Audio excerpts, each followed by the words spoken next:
గర్భం దాల్చినప్పుడు వచ్చే గర్భాశయ నొప్పి నివారణకు ఆయుర్వేద ఔషధం ఏ విధంగా తయారు చేసుకోవాలో తెలియజేస్తారండి?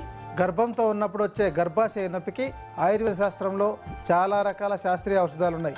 వీటిలో ప్రధానంగా కళ్యాణఘృతం, ఫలకళ్యాణఘృతం, ఫలఘృతం అనే తేనెతో నెయ్యితో కలిపి తయారు చేసిన ఔషధాలు చాలా బాగా పనిచేస్తాయి. అయితే ఈ యొక్క ఔషధాలను ఆయుర్వేద వైద్యుల పర్యవేక్షణలో తీసుకోవాలి.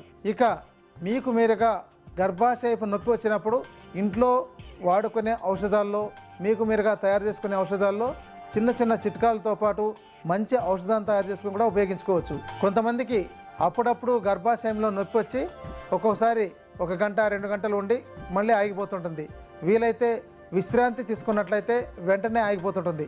ఇలాంటి పరిస్థితి ఉండేవాళ్ళు ఇంట్లో 1 గ్లాసు వేడి నీళ్ళు తీసుకుని దానికి 1 స్పూను దేశీయ ఆవు నెయ్యిని వేసి కలిపి వెంటనే తాగేస్తున్నట్లయితే ఈ సమస్య వెంటనే తగ్గిపోతుంది, మళ్ళీ రాకుండా ఉంటుంది.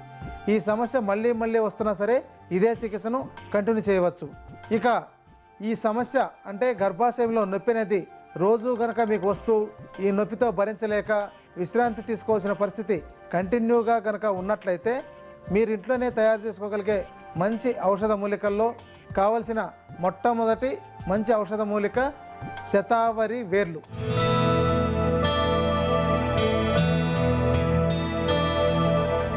శతావరి వేర్లు, పిల్లిపీచర దుంపలు, పిల్లిపీచర గడ్డలు అనే పేరుతో మార్కెట్లో లభించే ఈ యొక్క శతావరి వేర్లు ప్రతి గ్రామీణ ప్రాంతాల్లో ముఖ్యంగా బంజరు భూముల్లో ముళ్ళ పొదలాగా చిన్న పొదలాగా పెరిగి కింద వేర్లను 100కు పైగా వేర్లను కలిగి ఉండే మొక్క కాబట్టి ఇలాంటి మొక్క వేర్లను సేకరించి ఉపయోగించుకోవచ్చు.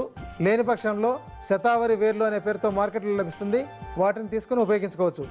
ఈ శతావరి వేర్లు చూడండి, ఇలా చూడడానికి తెల్లటి వేర్లులాగా ఉండి లోపల ఒక చిన్న కడ్డీలాగా ఉంటుంది. మనం దీన్ని విరగ్గొట్టి దీనిలోని ఇలా విరగ్గొట్టినట్లయితే లోపల కడ్డీగా ఉండే భాగాన్ని తీసేసి బెరడుగా ఉండే భాగాన్ని తీసుకొని మనం ఉపయోగించుకోవాలి. ఇలా బెరడులాగా ఒలిచిన శతావరి వేర్ల చూర్ణము 100 గ్రాములు తీసుకోవాలి. తర్వాత కావాల్సిన మంచి ఔషధ మూలిక అతి మధురం వేర్లు.